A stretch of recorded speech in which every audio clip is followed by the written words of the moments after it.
అబద్ధం చెప్తున్నారంటే తప్పు చేస్తున్నారని అర్థమైంది. బాజీ అమ్మా, త్వరగా వెళ్ళరా. ఇంకెంతసేపు? 10 నిమిషాలమ్మా. కనీసం అనుపమ కూడా చెప్పలేదే. కాదు, ఆయన చెప్పనిచ్చే సమయం ఇచ్చి ఉండరు. ఎవరి తాతయ్య?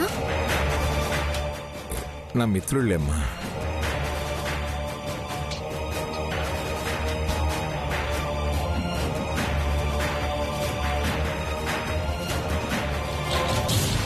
తాతయ్య అమ్మమ్మకు కూడా చెప్పకుండా ఏం చేయబోతున్నాడు? అనుపమ్మకు ఫోన్ చేస్తే?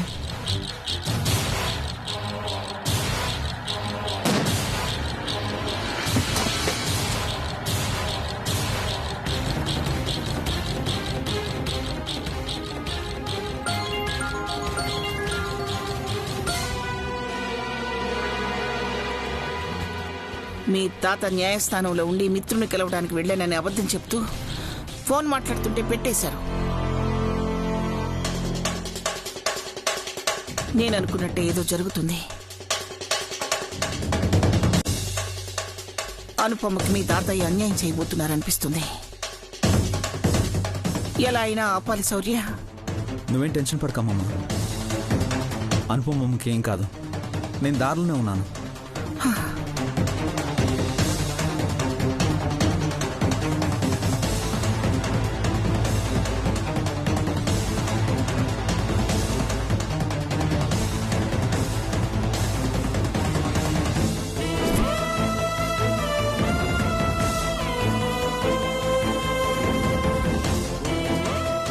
సార్, భూపతి గారు, టైం అయింది, వెళ్దామా?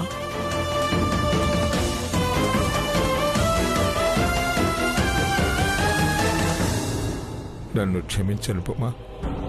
మాధురి చావుకు కారణం నువ్వేనని నిరూపిస్తే గాని అజయ్ బయటికి రాడు. కళ్యాణి మాతో ఉండదు. మీరలా తలదించుకోకండి నాన్న. మీకు ఆ పరిస్థితి రాకూడదు. కాకపోతే ఏమి చెప్పకుండా ఇలా తీసుకొచ్చే కంటే, అనుపమ ఇది పరిస్థితి అంటే ఆయన కోసం సంతోషంగా నేరం నా మీద వేసుకునేదాన్ని నాన్న. నాకు ఆయన కంటే, మీ అందరికంటే నా జీవితం ముఖ్యం కాదు. సార్, భూపతి గారు, భూపతి గారు. తాతయ్య, లాయర్ గారు పిలుస్తున్నారు. వెళ్దాం పదండి. లాయర్ గారు, నాకొక డౌట్ ఉంది, అడగొచ్చా? అడుగమ్మా. ఆ రోజు నాన్నే అమ్మని చంపాడు అని వేరే లాయర్ గారు మా నాన్నకి శిక్ష వేయించారు కదా. మరిప్పుడు అది తప్పు, మా నాన్న చంపలేదు అని మనం ఎలా ప్రూవ్ చేస్తాం?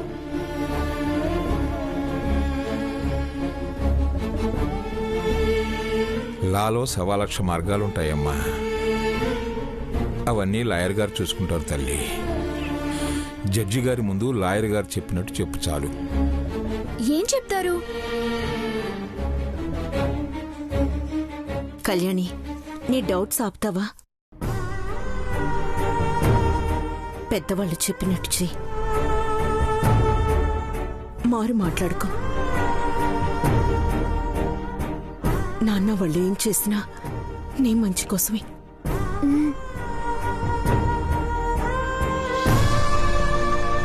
నేను ఆ క్షణం ఏదైతే చెప్పి సైగలు చేస్తానో అదే చెప్పమ్మా, కంగారు పడకుండా. కళ్యాణి మీరు చెప్పినట్టే చెప్తుంది లాయర్ గారు. నువ్వు చెప్పే సమాధానం మీదే మీ నాన్న విడుదలవ్వటం అవ్వకపోవటం ఉంటుంది. మరి పిచ్చిగా ఏం ఆలోచించుకో.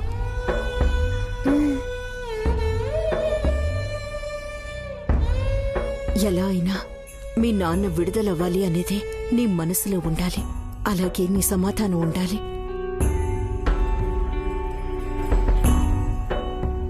సరే అనుపమ, మీరు చెప్పినట్టే చేస్తాను. కానీ ఒక షరతు. నాన్న విడుదలయ్యాక నన్ను నువ్వు నాన్న కలిసి ఒక మంచి ప్లేస్ కి టూర్ కి తీసుకువెళ్ళాలి.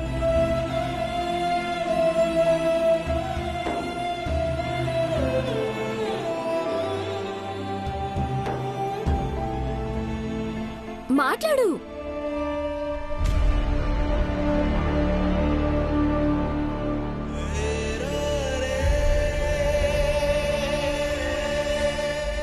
సరే, మీ నాన్నకి నేను చెప్తానులే. నాన్న రిలీజ్ అవ్వాలి. అనుపమకి మళ్ళీ కొత్త జీవితం మొదలవ్వాలి.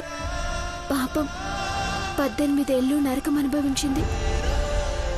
అనుపమ నాన్న మళ్ళీ దగ్గరైతే మాధురి చేసిన తప్పుల్ని దేవుడు క్షమిస్తాడు.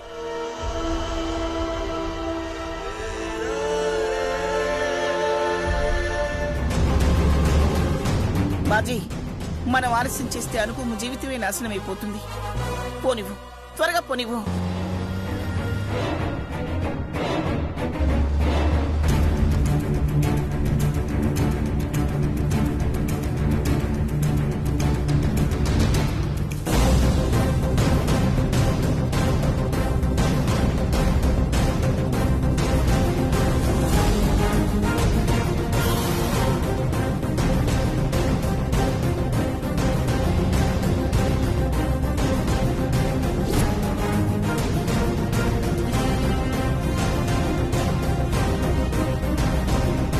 Permission granted. Thank you, your honour. Anupama, Anupamma నిన్నే పిలుస్తున్నారు.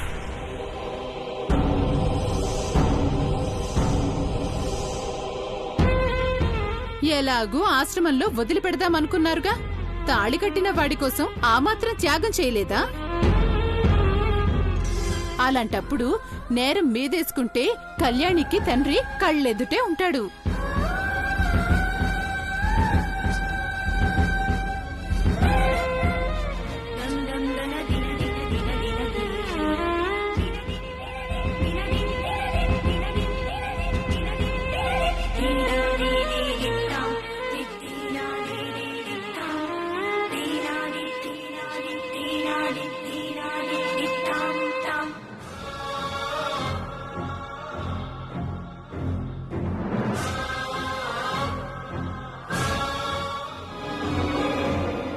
అనుపమని బోన్లో ఎందుకు నుంచోమన్నారు? తనని ప్రశ్నిస్తారు.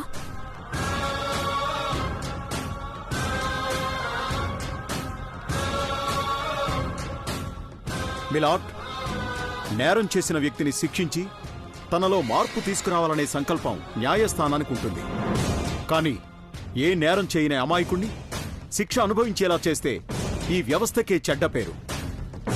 నా క్లయింట్ అజయ్ కూడా హత్యానేరం కేసులో ఇరుక్కొని జీవిత ఖైదుగా ఉన్నాడు. నిజానికి అతడు నేరస్తుడే కాదు, ఏ పాపం ఎరుగడు.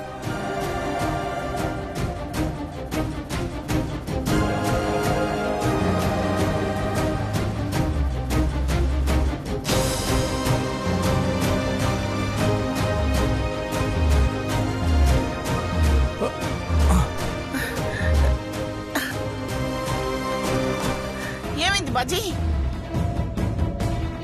అదే నాకు అర్థం కావట్లేదమ్మా. అయ్యో, దిగి చూస్తాను.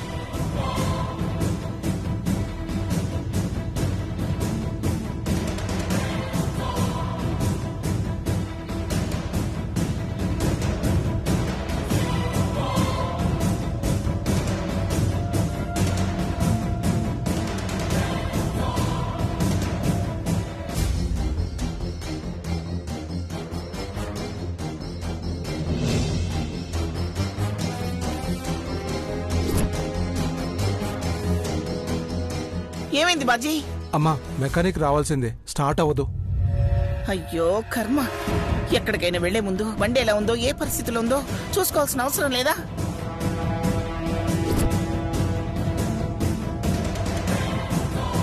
Objection your honour. Defence lawyer గారు జాలి దయా కరుణతో ఈ కేసుని పరిశీలించమని కోరుతున్నట్టున్నారు. అసలు నేరస్తులెవరో తెలిస్తే ముద్దాయి అజయ్ మీద నిజంగానే జాలి పడతారు. మాధురిని చంపింది అజయ్ కాదంటే ఇంకెవరు చంపారు? ఈ బోన్లో అమాయకంగా నిలబడ్డ శ్రీమతి అనుపమ.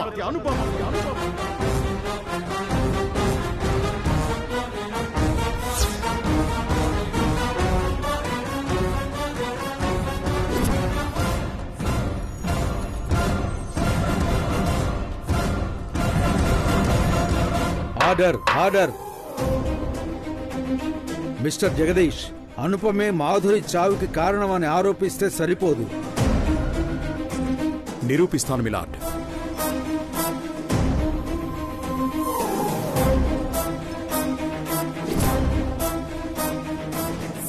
భగవంతుడా, ఏమిటి పరీక్ష? ఇప్పుడు ఎలా వెళ్ళాలి?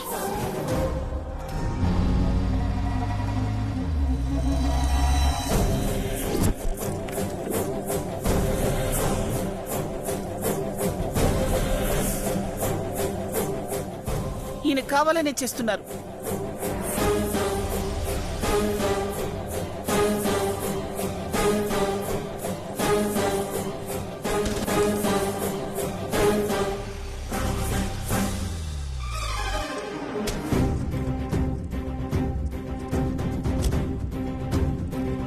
అమ్మమ్మ, ఏమైంది? కారు ఆగిపోయింది బాబు. శౌర్య, పద, త్వరగా పద. రామమ్మ, ఇప్పటికే చాలా ఆలస్యమైపోయింది. జాగ్రత్త. బాజీ, నువ్వు కారు రిపేర్ చేయించుకుని కోర్టుకు వచ్చేసాయి. అలాగే బాబు.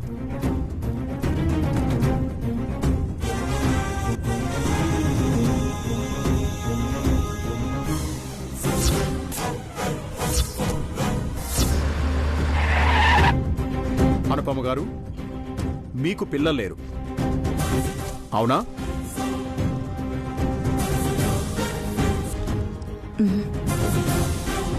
ఎందుకు లేరు? దాంపత్య జీవితం సరిగ్గా లేక, లేకపోతే అమ్మయ్యే అదృష్టం లేక?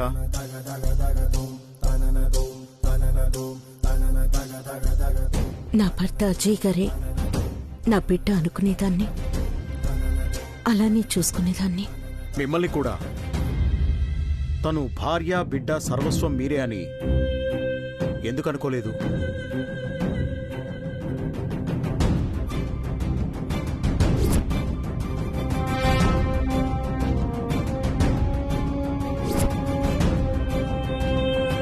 మాధురిని ఎందుకు పెళ్లి చేసుకోవాల్సి వచ్చింది? మీరు వద్దనా, లేక తనకు పిల్లలు కావాలనా?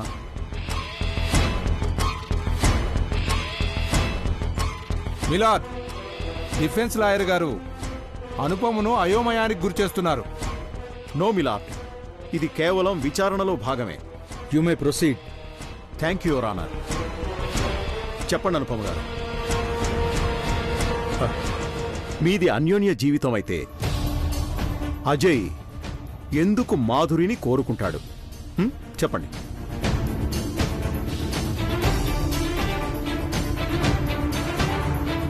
మా అమ్మే నీ భర్తని లొంగ తీసుకుందని చెప్పనుపమా, ఏం పర్వాలేదు. కళ్యాణ్ గారు, తనని చెప్పనివ్వండి. అనుపమ గారు, మీరు చెప్పండి.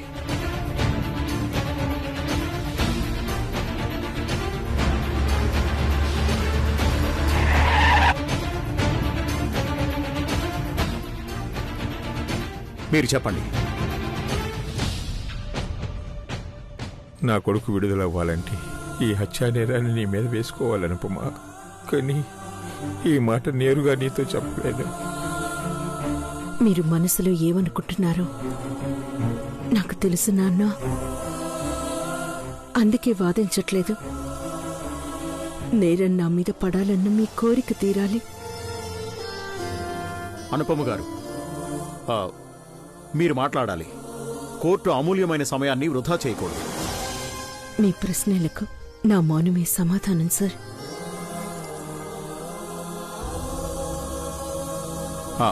నో, అలా చెప్పకూడదు. మిమ్మల్ని కాదని అజయ్ మాధురిని పెళ్లి చేసుకోవడానికి కారణం మీరు నచ్చకనా, లేక పిల్లలు కావాలనా? ఒకే ఒక్క మాటతో సమాధానం చెప్పండి చాలు. ఆయనకి తండ్రి అనిపించుకోవాలని ఉంటుంది కదా. రైట్. మాధురితో జీవితం పంచుకుంటున్నాడని మీకు తెలిసాక, ఈ జన్మలో మీరు తల్లి కాలేరని మీకు అర్థమయ్యాక, వాళ్ళిద్దరినీ మీరెందుకు యాక్సెప్ట్ చేయలేదు?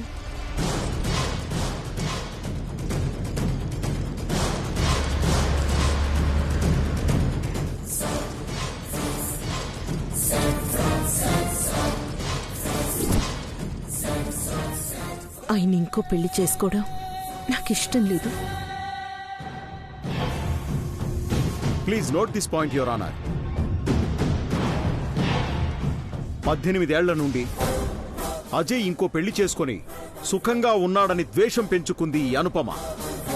మాధురి చనిపోతే అజయ్ మళ్లీ తన దగ్గరకు వస్తాడనుకుందో, లేకపోతే జీవితాంతం బాధపడతాడని కక్షపూరిత స్వభావంతో ఆలోచించిందో తెలియదు. కానీ ఆ తర్వాతే మాధురి ప్రాణాలు పోగొట్టుకునేలా ప్రేరేపించి తన చావుకి కారణమైంది ఈ అనుపమ. అంటే శిక్ష పడాల్సింది అజయ్కి కాదు, ఈ అనుపమకే.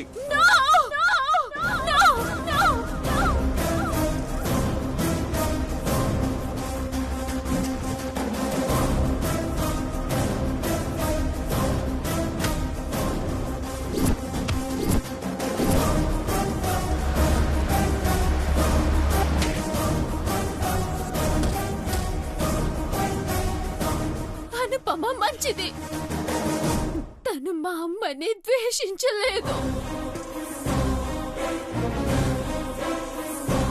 మా అమ్మ మనస్తత్వం వల్లే సూసైడ్ చేసుకుంది.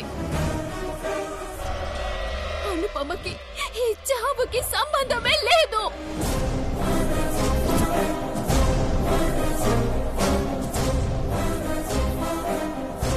Yes your honour. వాళ్ళ తండ్రి వల్లే కళ్యాణి వాళ్ళమ్మ చనిపోయిందని కూతురైన ఈ కళ్యాణియే ఒప్పుకుంది. తీర్పు ఇచ్చేటప్పుడు తన మాటనే సాక్ష్యాధారంగా తీసుకున్నారని ఈ సందర్భంగా గుర్తు చేస్తున్నాను. కళ్యాణి, నువ్వు ఆవేశంలో మీ నాన్న మీద కోపంతో అలా అన్నానని ఆ రోజు ఏడ్చావు. మీ అమ్మ చనిపోతూ అనుపమ అని తన పేరు చెప్తూ ప్రాణం వదిలేసిందని చెప్పావు. అవునా కాదా? అవును. ఒక్క నిమిషం మిలాడ్. భార్యాభర్తలు కలిసి ఉండక వేరువేరుగా 2 ఏళ్లు ఉన్నా వాళ్ళు విడిపోయినట్టే అని లా చెప్తుంది. అనుపమ అజయ్లు 18 ఏళ్లుగా వేరుగా ఉన్నారు. విడాకులు తీసుకోవాల్సిన అవసరం లేదనుకోవడానికి కూడా కారణం ఉంది. అదేంటంటే అనుపమ ఎన్నటికీ తల్లి కాలేదు గనుక. ఆ అక్కస్సుతోనే మాధురి అజయ్ల జీవితంలో అంతరాయాలు, అలజడి రేకెత్తించే ప్రయత్నాలు చేసింది. భార్యాభర్తలైన అజయ్ మాధురిల మధ్య గొడవలయ్యేలా, అశాంతి ఏర్పడేలా ప్లాన్ చేసింది ఈ అనుపమ. చాలాసార్లు ఫోన్ కూడా చేసింది. మా నాన్నతో మాట్లాడేది కానీ మా అమ్మతో అనుపమ మాట్లాడేది కాదు. అవునమ్మా. అతనితో అయినా ఎందుకు మాట్లాడాలి? డబ్బులు అడిగేదా? లేదు. పంపించిన మనీ ఆర్డర్ కూడా తిరిగి పంపించేది. ఆస్తా అడగలేదు. ఎందుకంటే అప్పటికే అత్తారింట్లో ఉంది కాబట్టి. మరెందుకు ఫోన్ చేయాలి? ఏమా అనుపమ, సమాధానం చెప్తారా?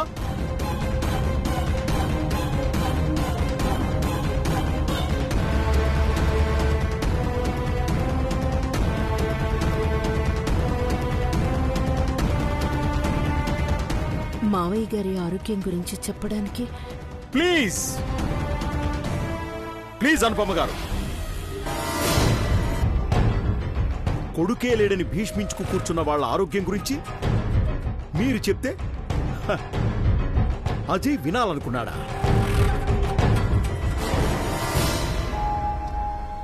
మీకు దక్కని సంతోషం, అదృష్టం మాధురికి దక్కిందన్న ద్వేషంతోనే మాధురి ఆత్మహత్య చేసుకునేదాకా చాలా చాలా ప్రయత్నాలు చేశారు.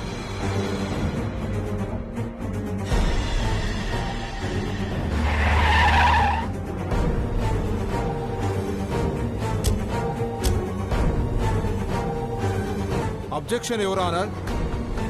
మైనర్ అయిన కళ్యాణిని ఎమోషనల్ అయ్యేలా చేసి ఈ కేసుని తప్పుదారి పట్టించాలని చూస్తున్నారు డిఫెన్స్ లాయర్ గారు. వచ్చే నెల కళ్యాణి మేజర్ అవుతుంది. మాధురికి మానసిక రుగ్మత ఉండనే ఉంది. మాధురి ఏం పిచ్చిది కాదు మిలాడ్. తనకు పిచ్చి పట్టేలా ప్లాన్ చేసింది ఈ అనుపమ.